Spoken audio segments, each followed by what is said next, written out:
Hello, everyone, and welcome to this week's lecture, where we are continuing to discuss the history of Latina women, in particular looking at their roles in labor and politics. So a large amount of the reading talked about labor struggles that women were involved with. From early 1900s, women participated in worker strikes throughout the Southwest. Women participated in picket lines and rallies with their children. They also used their women's networks to recruit workers to the unions, and they often provided food for striking and picketing workers. They also experienced arrests and violence by farm owners and law enforcement, and the unions became a space where women started to gain leadership positions. One of these key women involved in labor struggles was Emma Tenayuca, who was known as La Pasionaria. She led a strike of women workers in the Pecan Schiller strike of 1938. As she was a young Mexican-American woman from San Antonio who had already been active in organizing against injustices faced by her community from the age of 16. She led 8,000 workers in this walkout, and eventually, through their efforts, were able to gain union recognition and wage increases. She, along with 1,000 workers, were arrested on charges of communist agitation. The management eventually conceded to the workers' demands for higher wages, but they also ended up replacing a lot of workers with machinery. So even though they made some gains, short-term, long-term, many of them ended up losing their jobs as a result. Another labor organizer of this time period was Luisa Moreno, who was born as part of a wealthy family in 1907 in Guatemala. She ends up relinquishing her wealth and moves to Mexico, where she becomes a journalist. During the Depression, she moves to New York City and finds herself working as a sewer in the garment industry and begins organizing her fellow workers in that industry.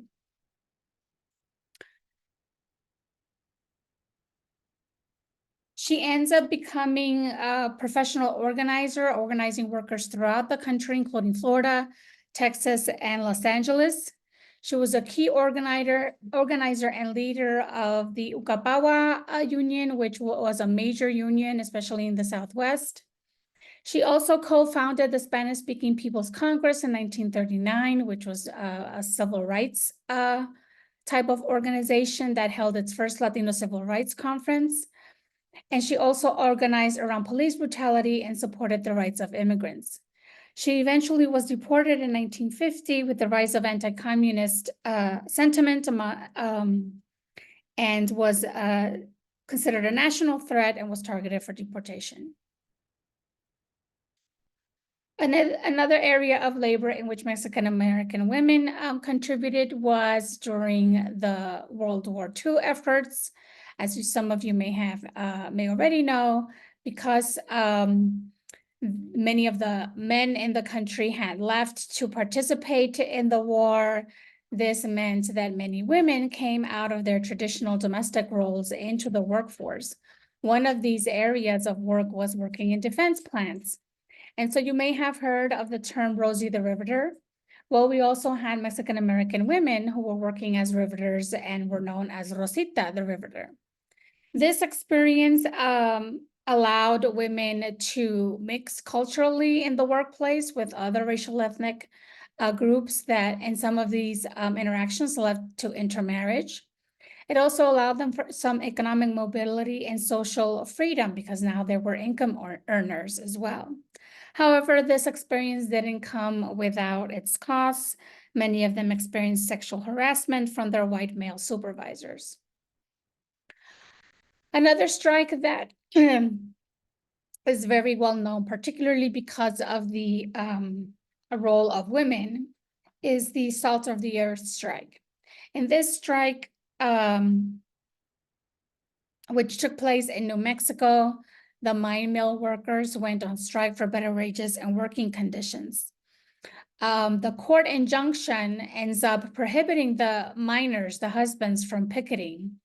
And then at this point, they thought that they would lose the strike because the men would not be allowed to strike. And the wives decided that they would take over the picket line because there was nothing in the injunction that said that their wives couldn't be strikers. And so part of the reason why women got involved in this strike was because this was a company town, which means that their housing was provided by the company. And their living conditions were terrible. They didn't have running water. Sometimes they didn't have electricity. And so the women, as a result of their experience on the picket line, ended up introducing into their contract negotiations, not just the better wages and working conditions, but also better housing conditions, because these were the things that the women were experiencing in their daily lives. This strike also became famous through its depiction through a film called Salt of the Earth.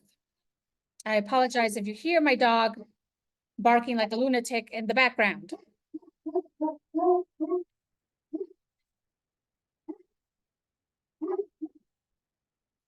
The filmmakers and actors and actresses of the film were themselves targeted by the government and experienced FBI harassment and were blacklisted. The main actress who played the main character, the main woman, female character, also ended up being deported because she depicted this woman and was part of this film.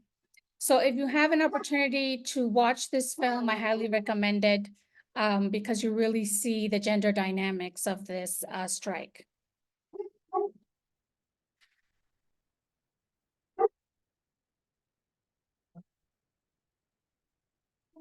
Another area that the reading talked about that women became leaders and began to claim a public and political space was through their mutual aid work.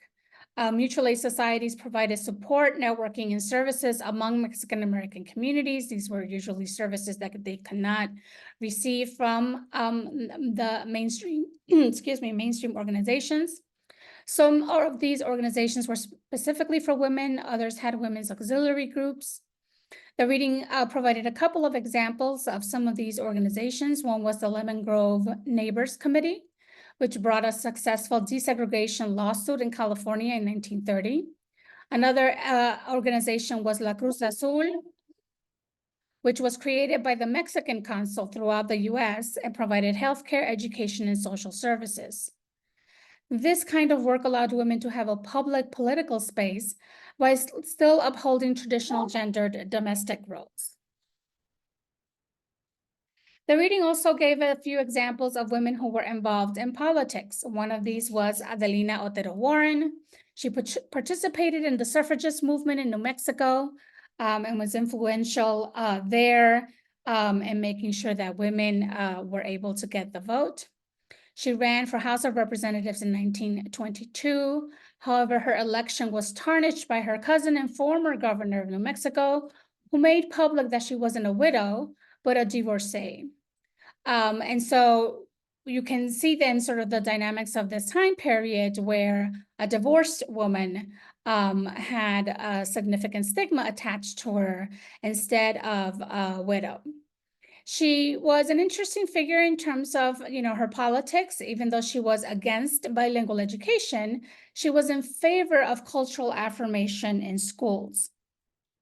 Another person that the reading talked about was Concha Ortiz y Pino, who was the first woman and youngest woman to serve in the New Mexico state legislature. She ensured the passage of the bilingual education bill for New Mexico schools. Now, the other readings bring in a couple of other women who are not Chicanas. And this is just to sort of expand your view of how they weren't just women in the Southwest organizing and leading political movements and so on, but that there were Puerto Rican women on the other side of the country, in Puerto Rico and in places like New York, doing similar work. One famously known Puerto Rican woman is Luisa Capetillo. She was raised by liberal parents who educated her at home in Puerto Rico.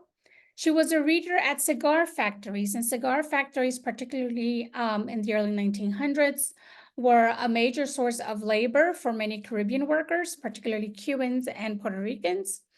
And they had this role that they called a reader that the workers themselves paid for. And it was basically what you would expect, right? This person would read to the workers as they sat in these workshops, rolling cigars.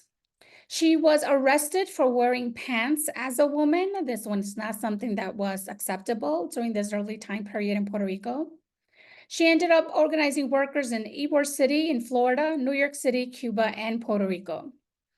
She identified as a feminist anarchist, promoting ideas on free love, sex education, and she critiqued marriage as a form of prostitution. To her, in other words, the expectation of marriage, she identified as sort of an economic exchange where for sex and domestic work, these women were exchanging that kind of labor for economic stability, because again, many of these women were not allowed or able to work outside the home, and the only way to really afford to live financially, it was through marriage, and that was the expectation. This is just an image of a cigar factory a reader, so that you sort of have an image and a sense of what this kind of work looked like. The other person that the articles talked about was Antonia Pantoja, who was a very key figure in the history of Puerto Ricans in New York, and a key woman leader in the community. She grew up living in poverty with her grandparents in Puerto Rico in the 1920s and 1930s. And she learned sort of her early politics from her grandfather, who was a union organizer, and therefore served as a role model for her.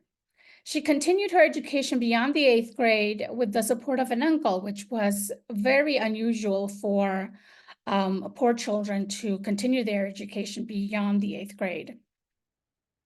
She enters the University of Puerto Rico in the late 1930s and becomes her family's main breadwinner after college, working as a teacher in rural parts of the island. She arrives in New York City in 1944 and ends up working in factory jobs and as a welder in the garment industry. She also worked at a lampshade factory where she begins organizing her co-workers into a union, which successfully achieved a settlement with the owners of the lamp factory. She enrolls in Hunter College to complete her bachelor's degree in New York City. And as an Afro-Latina woman, she experiences racial discrimination. She eventually earns her graduate degrees from Columbia University in 1954 and the Union Graduate School in 1973. And it is through this education that she learns about people like Luisa Capetillo and starts, again, seeing role models for herself.